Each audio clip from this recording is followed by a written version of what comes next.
Well, welcome, Microgiants. I am here with our trusty expert, Edward Lasik, who has been involved with Microgiants for 3 years, I think the duration. And um, Ed has he's got his own practice, and he's always kind of said, well, what does a little teeny business do for marketing? And so what we're going to do is we're going to talk about some of the things a small business can do that isn't necessarily as easy for a larger one, or it's not as easy to do it in a small company as it is in larger ones because you have budgets and so forth. So this is going to be part two of marketing the teeny business. Yeah. So here we go.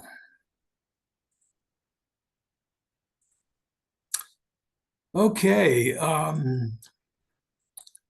marketing for the tiny company, and we're talking about businesses from one person to maybe 5 people, 4 or 5 people. What do you do when you don't have a big budget, and how do you deal with it? We talked about 3 principles last time, and we'll put a link down below so that you can go back and see that if you haven't seen that yet. But principle number one is really know thy customer. We left it at a bullet point last week. And so what we're going to do is we're going to fill in those bullet points a little bit with just a little bit more discussion about some of the things that you ought to be doing as the owner manager of a small business, making the assumption here that you're not going to be able to afford to really hire a lot of stuff out. You're going to need to hire some out, but you can't do a lot of it. And so let's run through these basic things. First is don't assume that you know everything about customers. A lot of little businesses, in fact, a lot of decent businesses exist where you only have 2 or 3 customers, but making an assumption that you know everything you need to know can be a mistake. And so you want to be open to the idea of really maintaining accurate records for your transactions. Maintain sales and margin records by customer. This is something that isn't as hard as it might seem if you happen to be using, an automated accounting system. You just simply can put in the customer, number, and be sure you keep track of your customers, give them a customer number, and sort of keep track of what you do sell by customer. Then you'll be able to go back and try to use that data to find out a little bit about, well, okay, what were our sales last year? Those are generally standard reports in most small accounting programs these days. And so you can really find out who your number 1, number 2, number 3 customer is.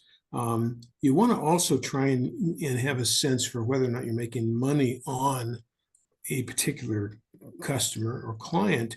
But that really has to do more with whether or not you're doing bidding and you have different margins and different prices for different customers, in which case you would have to keep track of your estimates and your expenses. We might go into that a little bit more because Ed is an expert on that subject.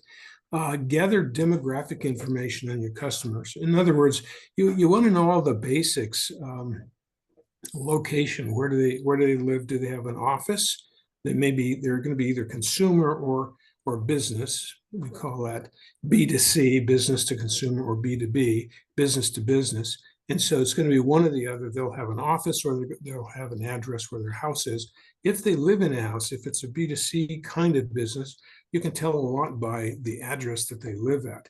And you can get special information about who generally lives in that area and find out a lot of things about what kind of a customer this really is and what kind of a demographic profile they have. And then you want to gather psychographic information. This is B2C. You would do really customer in company profile information on a B2B, but we're speaking for psychographic now. We're speaking really B2C, and that is you want to know what their behaviors are. The more you know about your behaviors, the more you're going to be able to understand where your market is and how to go after an additional market. I went the wrong way, sorry. Then you want to understand their touch receptors here. In other words, the media that they respond to. And this is pretty key now, especially for B2C. People are changing their attitudes about what they pay attention to in terms of media. We're seeing quite a shift today from media, from TV to streaming TV, from TV to cell phone, listening to podcasts. So there's a wide variety of difference. This has been around for a long time. It's not new, but I have found in some recent studies with a client that there has been quite a shift in the last 4 years. We'll talk a little bit more about that, but just simply keep track of everything that you can that makes sense to keep track of. And one of them is, what are the communications that work? So you may be emailing, you may be making telephone calls, or they may be calling into you. You may be doing estimates. Those are all things you need to keep track of. Keep track of the media responses that worked. If somebody finds you on your website, you want to know that's how they found you. If you do online advertising, you want to keep track that ad was clicked on and maybe they went to your website, or that ad clicked on and maybe a generated email. And of course, there's still in-person and phone calls too. But in many of these really small businesses, the online aspect today is really more important than it has been for traditional businesses in the past. So that whole online media thing is very, very important. Now, if you do have an online type of business, you'll have tools that will help you measure that, unlike we've ever been able to do before. So you need to learn how to use those. Know thy customer by flawlessly delivering the images. This really means, I've had clients, and I know business owners who are very creative, and they're always changing things. They can make the logo better. They can change their name. They can just, always in flux.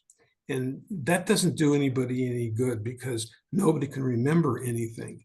So people are pretty decent at, if you say this is the ABC company, then they've got a tendency to believe that. But if they come back and they name it the XYZ company, the next time you go, well, okay, you've changed your name, I can't remember. And you want to be sure that you stay consistent with same web look and feel, same address, same emails, so that people don't get confused about who they're communicating with, and of course, mostly what the image really is.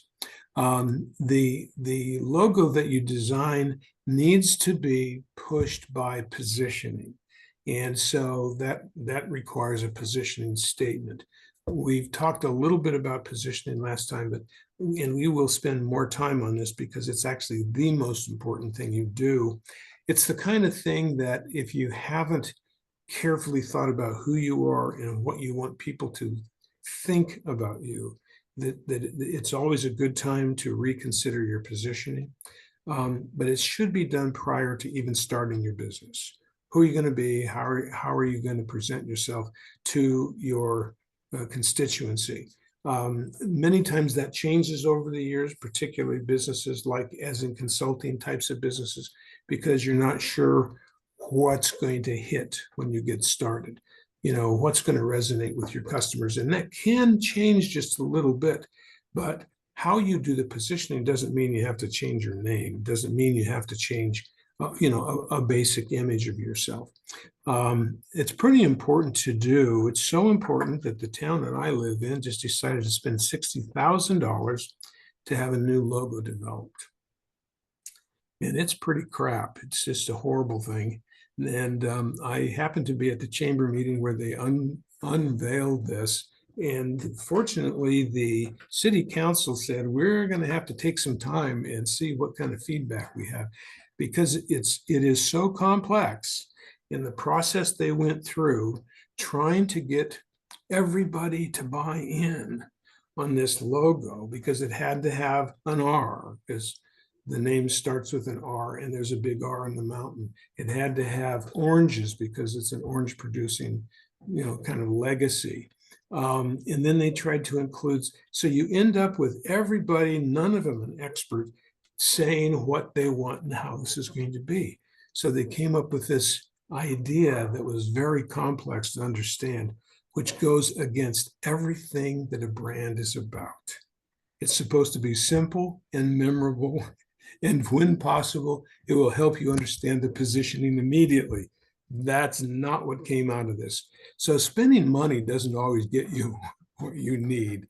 Um, and then, of course, always maintain a consistency.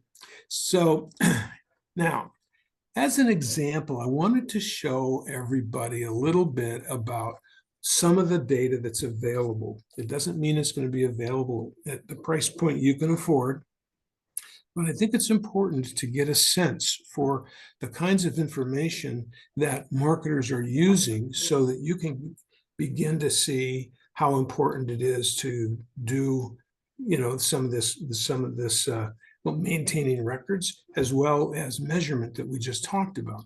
So I'm going to talk a little bit about this particular Experian mosaic code, which really clusters people into 62 different categories across the United States. They have different ones for different countries based on the differences of those countries.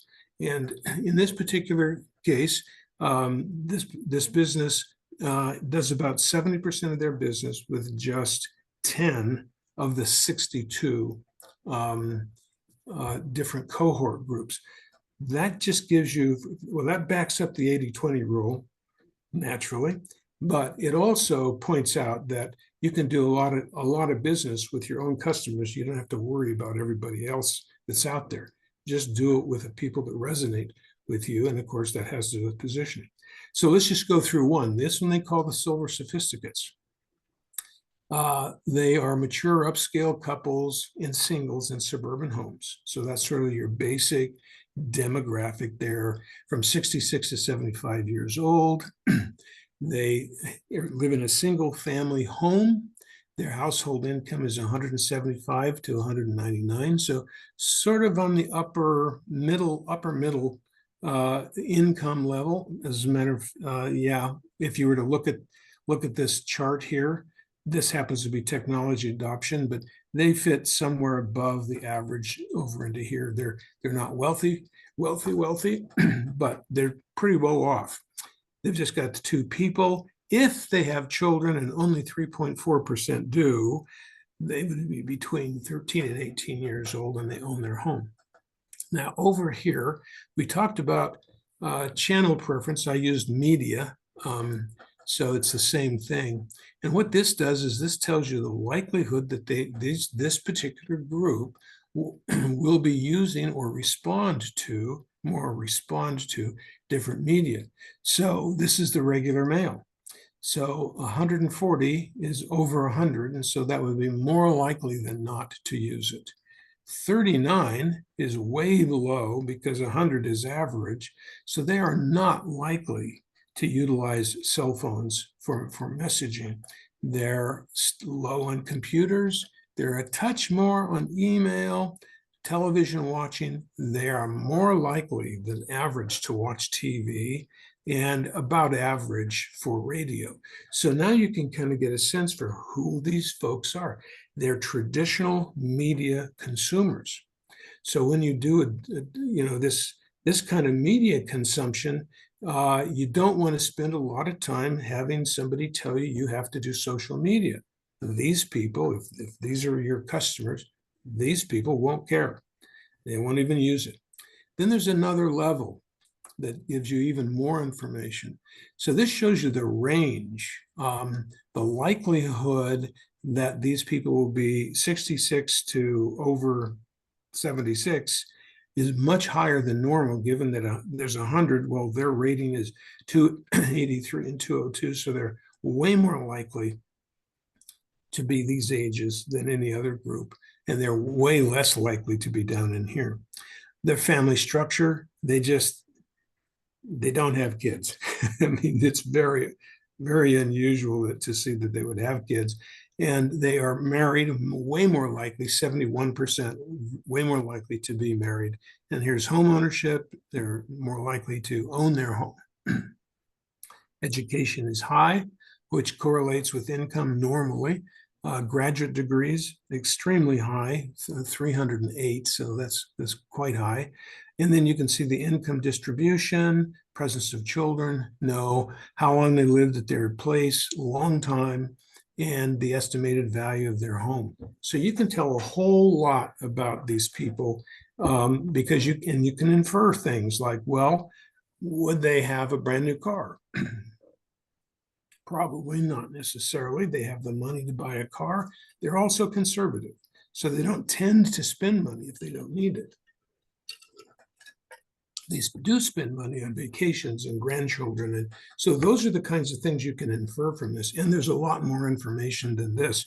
But this shows you that if you see how much a larger company is learning about their customer mix, and you just know a couple of things, you can see you don't know enough. Here's one more look at this, just to give you a sense of the whole marketplace. When you go from one pole to the other, I hope you can actually see this. I can explain it. Okay, low income is down on the bottom and across the bottom. These are the different codes for low income cohort groups. Well, likely just exactly the opposite. The high income groups are up here. You can see there are fewer of them. Then you go from families to singles, and this is a diagonal kind of break. So as you're closer to this area here, they tend to have bigger families. As you're closer to this area here, tend to be single. Same thing with old and young, tend to be old over here, tend to be young over here. We were looking at the what was that, C13, and here you go, C13, right exactly where you'd expect.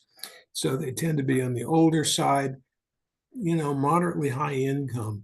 So you can get a pretty good sense for where they are. And of course, they tend to be married and have families. And so they're fairly high there. Of course, some of them have spouses that have died, and so they're not up here, they're over here. If you're looking for families, you want to be right over here. These are the people with families. These are the people with families. If you are trying to appeal to the young singles, you want these. And here they are. And this tells you, so when you have access to this information, you not only know who they are, but you can also find out where they live. And now you've really got a good marketing plan. So those are just to give you examples of information and why it's important to pay attention to principle number one. So what do you do here? Well, you need to use a CRM, a customer relationship manager application, to collect that customer information. Well, at some point in the future, we'll talk more about specific ones. You need to supplement with spreadsheets or accounting sales records by customer in order to be able to make sure you're getting the data you need, and never fail to record, the opportunity that you've had, picking up a business card, a telephone call inbound, emails, notes on LinkedIn, inquiries on LinkedIn. Be sure to take those people and put that in your prospect group, because information that comes and is not saved is really a very wasteful use of time and effort. So that's where we're at. That's the total of this particular presentation. So what we're going to do is we're going to talk to a business owner, a tiny business owner, who has been a big business manager. So he understands the full spectrum of big versus little. So Ed, you have any comments, questions, or just general discussion about this? Well, I just find this area fascinating, and your story about your little town trying to figure out what their logo was going to be is kind of tells another story, and that is, who can you depend upon to go to get help when you're trying to get your message across or develop a logo, whatever. Yeah. So many people doing this type of work. How do you distinguish the ones that are good and the ones that aren't? Well, it is hard, and that's, of course, what we want to do here is we want to try to give business owners a little leg up on how to actually manage that. Uh, I think I think the key here and the thrust of this whole discussion is the idea that you need to work, and of course, you can talk with other trusted people that you know. You need to work on, okay, what's my image? Who am I? What am I delivering to customers? What are my strengths, weaknesses, and my skill levels? So that we're making sure that the positioning statement includes the skill levels to say, we do X, Y, and Z, very, very well. And we would like to have customers think of us as experienced, logical, uh, creative, whatever it is that you're really trying to get across, so that they'll go, yeah, these guys are what I want. If you're looking for someone who is, selling accounting services, which you're very familiar with, then you would want to position yourself as being trustworthy and honest, probably forefront, above everything, right? Very detail oriented, and in timely in a business that's traditionally not been so timely. So, and other things, whatever you tend to want to throw in there, that kind of makes you personalized and differentiates you from everybody else. So then you kind of say, okay, I'm going to need to have an artist who's going to be able to help me do this, and I need someone who has done logos before, who has experience in terms of applications and can give me the file that I need and that kind of thing. But you only have to look at it for an artist, a designer now. You don't have to look for an agency anymore, because you know where you're going to go and what you're going to do. And you might say, I'd like to have a duck. And, if this person really knows what they're doing, they'd probably say, I don't know if a duck's going to really, portray honesty. I'm not sure that's really what you want to do here. You want something that's a little more, solid, more like a prudential rock. You know, and the reason the prudential rock is there because it shows a solid foundation. They've been there forever. They're going to be there forever, and so that they're going to make be a great insurance company because they're not going out of business. So some people can tend to get a little bit too whimsical here, and really you just now you can say, well, Aflac, well, they've got a duck. Well, and that's true. In that particular case, Aflac was a name that was difficult to understand and pronounce. People didn't know what it was. They were trying to break through the clutter with some imagery that gave them a leg up. And they were very successful in, adding an image that would set them apart, even while trying to distinguish themselves from other companies, because they are a little different than most benefits companies. So they're different enough so that they can almost say the duck is different because we're different. So that's not a bad logo either, even though it's a duck, But also they did have the money to present that in such a way as to tell the story and create the positioning in people's minds. So, if you don't have that and you're just putting a duck on your card, what are people going to think about that? That now you've got to overcome that. So, finding the right person to do the artwork isn't as hard. Trying to find the people who will go through a full positioning statement is very difficult because, frankly, it's a concept that hasn't been picked up by most marketing people, and certainly almost no designers. I think it's very hard to find someone who can really help move the needle for your company. Yeah. And the other question I have related to it is as a small business owner, and that is when you have someone help you design a logo, who owns the intellectual property of that logo? Yeah, good question. Because I want to own it. I don't want, Yeah. yeah. So what's your opinion of that? Well, it's not really my opinion. The law says that if you're in the design industry and you design something for a client, that the client has ownership in joint tenancy with the designer.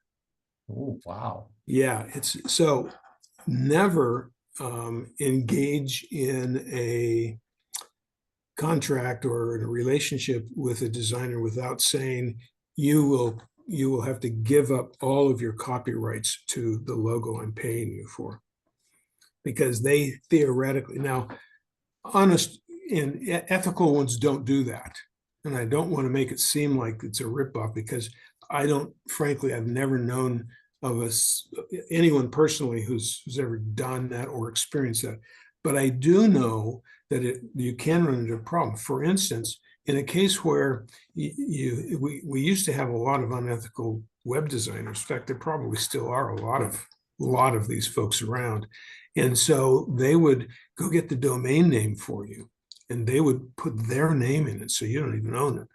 Mm, So you want to make sure that you're doing the domain registration. They'll tell you how to do it. You're doing the domain registration. You're doing any of the email stuff so that you own your whatever, your word at, so that way you control it, and the webmaster is only posting to the location that's going to host it. It's also good to have your own hosting relationship. In other words, the hosting should be in your name. If it happens to be, say, someone like GoDaddy, you'll have the hosting, you'll pay the bill. You don't want to rely on somebody else to do that for you. yeah, those are all good points. Unfortunately, I had some pretty bad experience here. I used someone who was a student trying to learn how to do all this, and he Yeah, did a pretty good job for me. And then at the end, I asked the question rather than asking the question up front, who owns yeah, intellectual property or the copyright? And it became a big deal to this person, which I couldn't understand because what are they going to do with it? well, yeah, that's right. If so, but it was like, I own it. I'm not giving that up. So you might want to make sure that that's taken care of up front in the process. Oh, absolutely. You definitely want to do that first, and particularly where you invest a lot of time. You're an excellent writer. You've written a lot of articles. You did it on a continuing basis. You want to make sure that you own that, and that they don't end up taking that and Yes, using that as a template for somebody who's your competitor. that's That right. happens. It does happen. Absolutely. But everybody needs help on this marketing, and your presentation hits a lot of the right buttons on what they should do to move their business forward. So again, do you think they have the ability, most people have the ability to do this on their own, or do they need outside help? I think they do need a little bit of outside help. And so this series for the tiny, marketing for the tiny business, what we hope to do is to really help with those specific issues. We'll have a program on positioning. How do you get started on that? What do you actually do? And what's the thinking process you go through in order to be able to combine your skills, with the market, and develop develop an opportunity to occupy the customer's mind with your image, so that it's quick for them to recognize you, and positive for them to think of you in a positive way. And so we'll try and do those things. If we do a good job, I would hope that only a few of the execution pieces would need to be bought out. There are times when you're going to do um, a mailing piece to thousands of people, and you may want to hire that done instead of buying a list and going through that hassle. There are times when you're going to have a webmaster that's going to update your website and post your articles. But that's changing a lot. Websites can now be built by non-skilled people that are already designed. You pick a design that works with your positioning statement and just start adding copy. So I mean, those are a lot of things we'll talk about as well. How do you really do some of this stuff? Well, that's great. That's very helpful. So, that's number two. And then next time we're going to go down to the next bullet point that we discussed last week, and we'll discuss that again. And maybe you'll be a little bit closer to starting your own marketing program. Excellent. Nice job. All right, great. Thank you so much for being here, Ed. Appreciate it very much.